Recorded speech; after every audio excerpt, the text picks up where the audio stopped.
DocTalk is brought to you by Merck Animal Health, the science of healthier animals. Hey guys, welcome to DocTalk. Dr. Dan Thomson here with Dr. Steve Ensley. We're in the toxicology laboratory here at Kansas State University. Going to have a show. We're going to talk about water quality and where you send your samples to Dr. Ensley.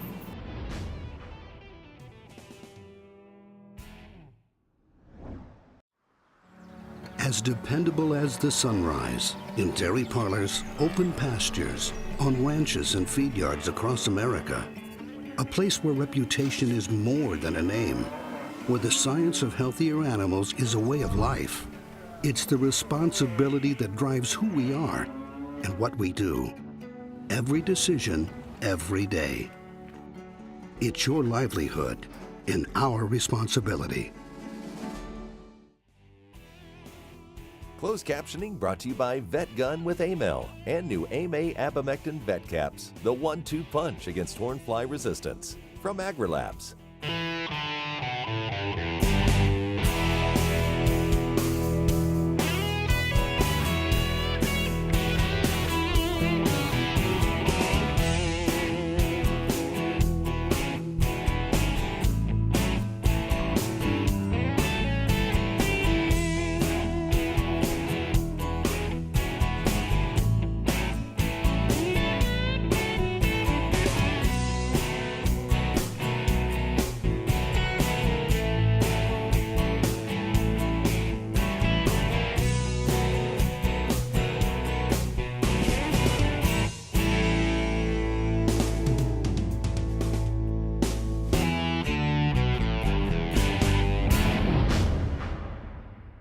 This segment is brought to you by the Beef Quality Assurance Program and the Kansas Beef Council, improving animal care and beef safety for more than 20 years.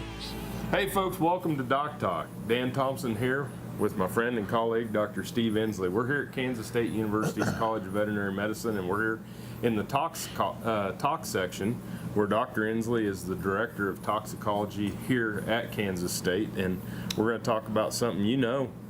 Right, so water quality is a real interest of mine. That's what my master's and PhD were on, or drinking water quality. So I've got a real interest, and I think it's probably the most important nutrient that we have that we don't even look at most of the time. So when you tell me a little bit about what your background was, what kind of research did you do on? So my master's was actually drinking water quality of swine, and so we looked at the drinking water, measured probably 20 different parameters of the water, from the minerals to nitrate to coliform, and then tried to correlate that with any production or reproduction effects. And my PhD was on dairy cattle, and it was basically the same thing. We looked at these parameters of drinking water to see if what effects they did have on animals. And it's a big drinking water has a big impact on dairy cows, especially because 80%, 90% of milk is water, so it's directly related to water consumption, how much milk production you can get. Well, and we see it correlated in feed yards to intake, and if there's something off with water and we decrease the water intake, we're going to decrease feed intake, and if we decrease feed intake is to a feedlot manager as airspeed is to a pilot. Right. Very, exactly. very important. So exactly. Fine-tuning that. But what are some of the common issues we see with water, or things that are why we would be sampling? So the number one issue really in feedlot situations is usually sulfur content or the sulfate content of the water, because with DDGs being a large component of our diets, there's a lot of sulfur sulfur issues with our diets, so we need to make sure we know what the drinking water is, because the impact is really total dietary sulfate, which includes the water and the diet. So at a minimum, we need to know what the water sulfate, drinking water sulfate is. What are some of the other things that you see out there with like outside cattle and things like that, as the samples tend to roll into the lab? So I just had a call this week from Bazine, Kansas, where they actually hauled water and they were hauling it in a fertilizer tank. They just used to haul fertilizer, and so they had nitrate issues in the drinking water and killed about 10 cows in a half an hour. But so drinking water, my drinking water parameters are nitrate, coliform for the bacterial concentration, the total dissolved solids. To me, that's number one thing I want to look at, and then sulfate concentration. Awesome. Well, let's take a break. Let's go to commercial. When we come back, we're going to talk a little bit about what kind of samples we're going to take, what time of year, many different things that you need to know about water quality for your animals, here with Dr. Steve Ensley, Kansas State University, toxicology.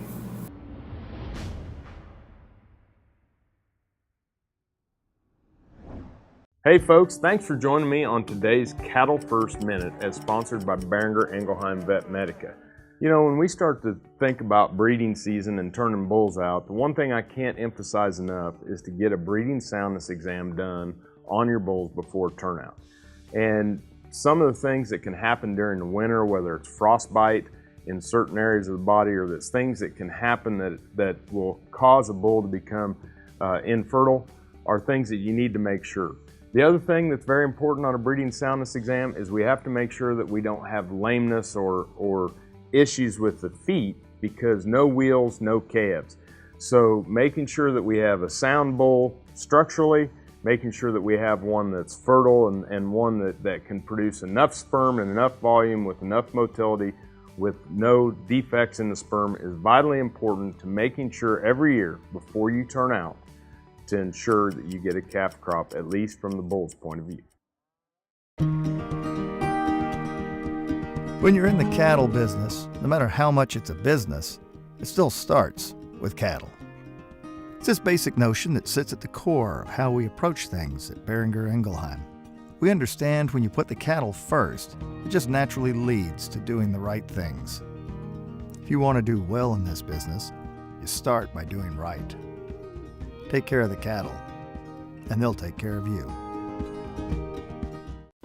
Valley Vet Supply is devoted to providing information and professional quality products at reasonable prices. ValleyVet.com, ValleyVet.com, Valley Vet Supply.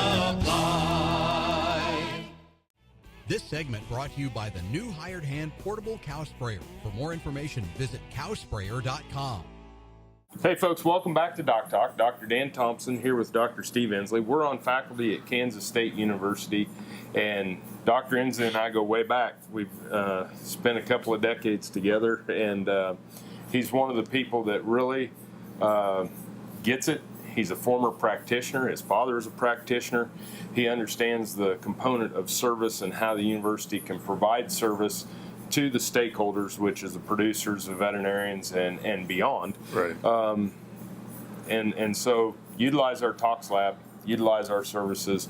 That's why we took these jobs, is to come in here and serve. Now, when we're talking about water, you've got a container here. So pretty big container. It is. So It's bigger than I thought it'd be. right. A lot of times, sample size is critical. If I can get 500 mils, that way I can have enough. If I've got to redo a test, or I have enough sample that we can do it with. If I get 10 mils in a tube, that's usually we can do it with that small amount. But I'd like to have a 500 mil size, and so this is kind of typical of what I would like. Most of my samples actually come in pop bottles. It was on a dash. Somebody washed it out. Beer cans, whatever. And I can use any of that water, but ideally I'd like to have a dedicated water sample that was collected aseptically as you can collect it, and mainly for the bacterial contamination that we want to look at there. So when you collect water, there's a couple of things I think I'd like to have you be aware of. So a lot of times it's collected at the wellhead or where the water comes out of the ground. So typically I like to collect it where the animals drink, because I want to see when it goes through the water distribution system what is actually there when the animals drink. So go to the drinking water device and try to collect put gloves on, try to collect an aseptic sample, get it on ice, get it submitted that same day if you can, because ideally within 24 hours of when you collected it is when we like to get it on a plate so we can see what the coliform concentration is, and that's the most accurate way to do that. And coliforms would be E. coli. Right. So fecal coliforms are what EPA has. That's their way to look at a standard method to look at bacterial contamination of water, and so that's the test we use. And standard methods say we need to collect it and get it on the plate within 24 hours for the most accurate result. Yeah, Dad and I got done working calves when I was in high school. Went over to the old pump handle well, and they had the ladle on there. Oh, yeah. And boy, that was some good water. Cold, you know, and all that. And we were drinking it down, and the rancher came out and said, "Y'all aren't drinking out of that well, are you?" And we said, "Sure are. It's good water." He opened it up, and there were A dead rat. rats and cats and different things floating in it. So probably pretty high coliform count. Right, but right. Well, luckily we survived. Yeah, luckily animals can tolerate really poor water quality. That's why we get away with a lot. But if we can, give them the best water that we have available, that's the ideal situation that we want to try to get to. Okay, so we're going to take 500 mils. We're going to try to keep contamination out. Wear gloves if you can, not because you're afraid of the water, but you don't want to get stuff off your hands into it, right? Exactly. And then you said put it on ice. If you can put it on ice, just to keep it chilled. Doesn't need to be frozen, but keep it on ice ideally, and then get it in a box, get it in the lab that same day that you collect it. So, don't collect it on a Friday. Try to get it during the week when you can get it to the veterinary clinic and get it in the, on ship that same day, so we have it the next day. So Perfect. Leads us right to a break, folks. Great information. Summer coming up. Get your water tested. More with Dr. Steve Ensley after these messages.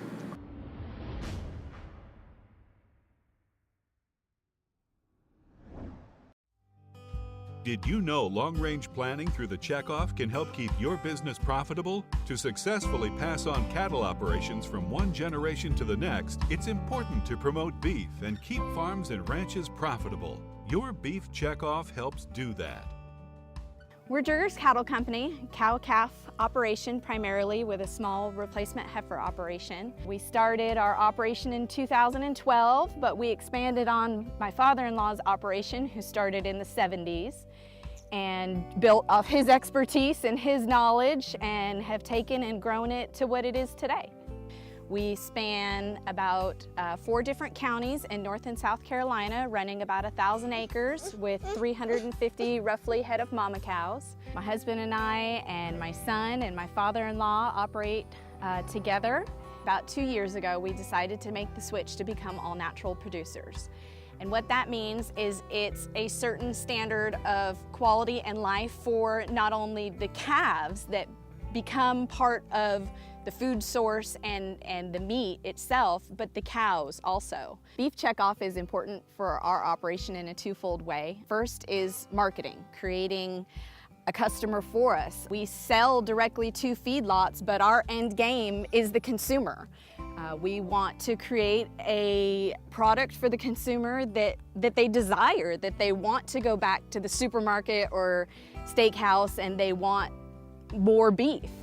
Everybody knows the slogan, beef is what's for dinner, but it falls even more than that in that they've raised consumer awareness in quality, which is important to us because we try to focus heavily on our genetics. That's a main component of our operation, and the Checkoff has allowed us to do that by promoting a product that's important to the consumer, that it's good quality, it's safe, it's nutritious, and they're gonna want to be return customers. It's easy to spot the man who uses Synanthic. With lower volume and less waste, Synanthic steps up your deworming routine. Get more deworming with less dewormer at Synanthic.com.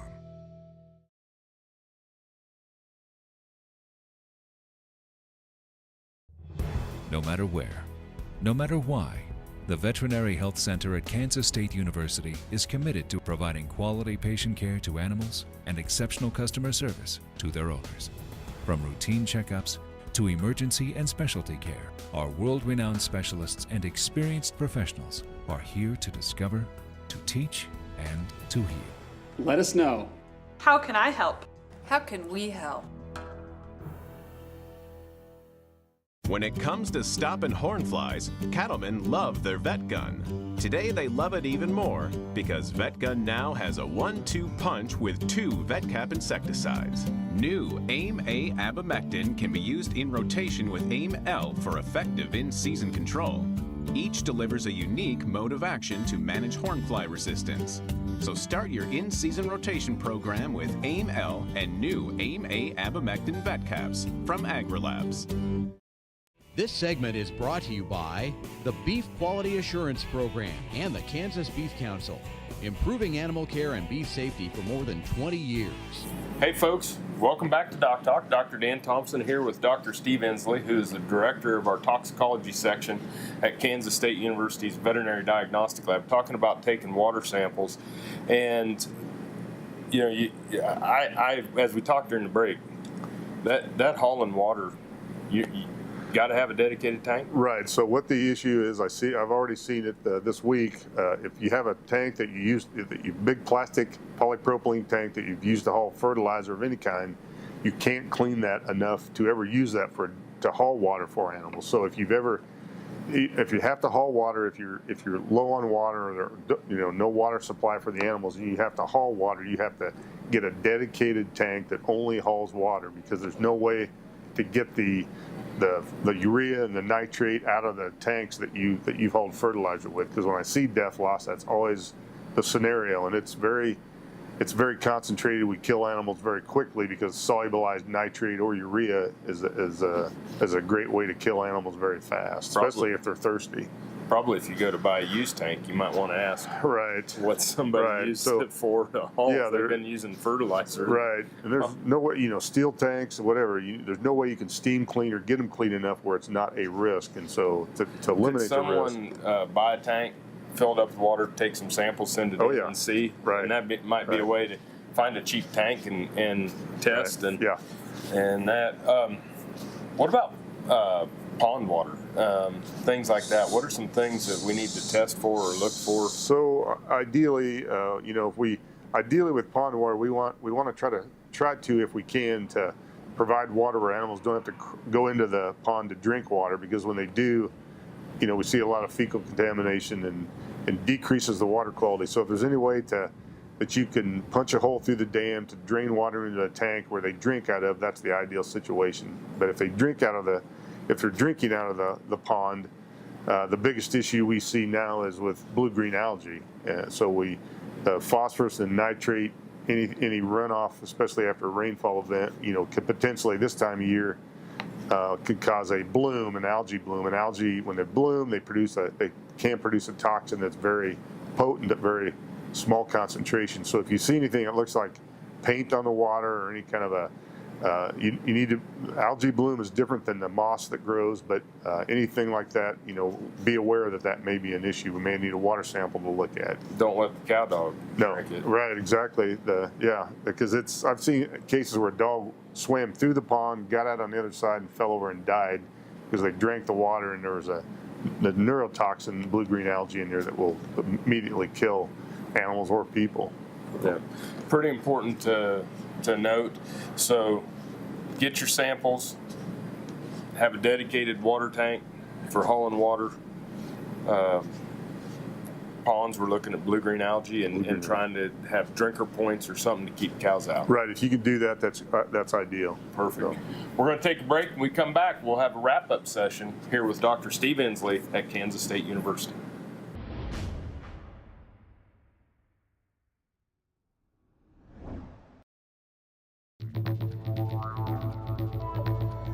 Do your cattle struggle with pink eye, BRD, or another disease? Contact Newport Laboratories for a customized solution. Our custom-made vaccines are produced using the specific diseases found in your area. These USDA licensed vaccines offer potential cost savings on vaccine and labor. Contact your veterinarian or Newport Laboratories the next time your cattle are in need of a custom solution. Newport Laboratories custom-made vaccine, because every situation is different.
When it comes to stopping horn flies, cattlemen love their vet gun. Today they love it even more because VetGun now has a 1-2 punch with 2 VetCap insecticides. New AIM-A abamectin can be used in rotation with AIM-L for effective in-season control.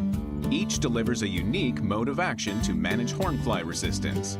So start your in-season rotation program with AIM-L and new AIM-A abamectin VetCaps from AgriLabs. Some call it a come-from-behind victory, an unlikely win, a reversal of fortune, snatching victory from the jaws of defeat. This is our moment, our victory dance, because we choose confidence. We choose Zuprevo for BRD treatment. Ask your veterinarian to prescribe Zuprevo. Zuprevo is a fast-acting, long-lasting BRD treatment that you can count on to get the job done. Choose confidence. Choose Zuprevo from Merck Animal Health. This segment is brought to you by the Beef Quality Assurance Program and the Kansas Beef Council, improving animal care and beef safety for more than 20 years. Hey folks, welcome back to DocTalk. Dr. Dan Thomson here with Dr. Steve Ensley. We're here in Kansas State University in the toxicology area of the diagnostic lab. We're very proud to have our native son back to Kansas and here in Kansas State, and great teacher.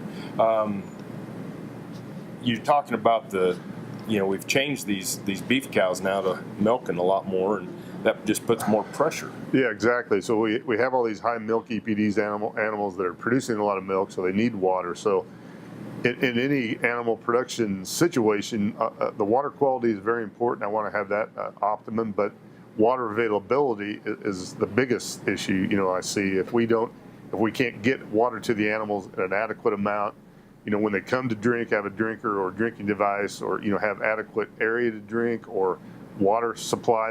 You can produce enough water at that time they need it, because quality is very important. But if water availability trumps that every time, so we have to have enough water available on a hot day when they drink or they've eaten and want to go drink, that everybody can drink and get an adequate amount of water. So yeah, we say in the NRC that cattle drink 5 times their dry matter intake in the summer and 3 times their dry matter intake in the fall, winter, and spring. Exactly. So it almost doubles the water amount that these animals need. Plus, you put on that they're milking, and we turn them out with their calves. Right. The calves are starting to really take off. Yeah, they're demanding. So genetically we've got a really high production animal. If you want to perform, for them to perform at their optimum, water availability is a huge issue. It's a nutrient only second to oxygen. Right. That's what I say. Water. The diet's great. But we don't have oxygen or we don't have water secondarily. That's that's going to be a huge impact. So, what times of the year should I take samples? Does it matter? Or? If it's a groundwater or water that comes from below the surface up, that's usually very stable. It doesn't change much even when in droughts, one sample a year usually will, or maybe once every 2 years, will probably tell us what the groundwater is. Surface water is totally different. It's dependent on the rainfall and availability. How much is there and the temperature. So, surface water, ponds, creeks, those kinds of things, really need to be sampled when the animals are going to be introduced, so we know what a baseline water quality looks like. And then for the summertime, May 1st, we can get it when they go after. That's a good time to sample the water. So before turnout or when we turn cattle out, test the water. It's been a great show. I appreciate what you do, and it's fun to work with you. Well, thanks. Yeah, water quality, I know I'm kind of, that's a real interest of mine, but I really believe has a big impact, and we just know very little about it. We don't measure it. We don't know it, but one of the biggest things that you could overlook in an operation. Folks, Dr. Steve Insley here at Kansas State Toxicology Department, Veterinary Diagnostic Lab. Thanks for watching us. Make sure to work with your local veterinarian. If you want to know more about what we do at DocTalk, you can find us on the web at www.doctalktv.com. I'm Dr. Dan Thomson with Dr. Steve Ensley, and we'll see you down the road. Closed captioning brought to you by Vet Gun with Amel and new AMA Abamectin Vet Caps, the 1-2 punch against hornfly resistance. From AgriLabs. For more information about this program or previous programs, go to DocTalkTV.com. DocTalk was brought to you by Merck Animal Health, the science of healthier animals.